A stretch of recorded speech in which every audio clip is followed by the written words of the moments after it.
À 6 mois de la présidentielle d'avril 2026, le Bénin a franchi une étape politique majeure avec l'adoption d'une révision constitutionnelle approuvée à une large majorité, 90 voix pour 19 contre. Le texte introduit 2 changements de fond, la création d'un Sénat et l'allongement des mandats présidentiels et législatifs de 5 à 7 ans dès les prochaines élections, tout en maintenant la limite de 2 mandats dans une vie afin d'éviter toute suspicion de dérive institutionnelle. Une modification constitutionnelle qui intervient au tout début d'un mandat, c'est généralement les résultats d'un projet de société mûri et pensé par un parti politique qui les met en place une fois au pouvoir pour dynamiser la gestion de la chose publique.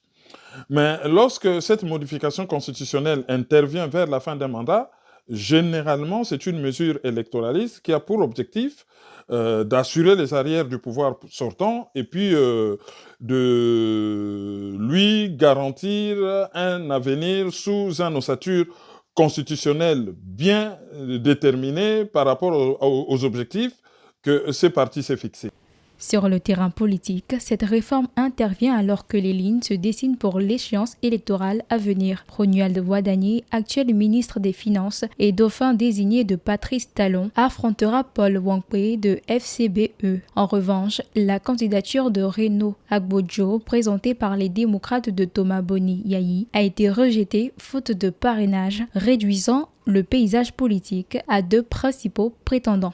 Ce budget qu'on met pour mettre en place un Sénat est compensé par le fait que l'allongement de 2 ans d'un mandat est une économie, vu le budget que réclament les élections en Afrique.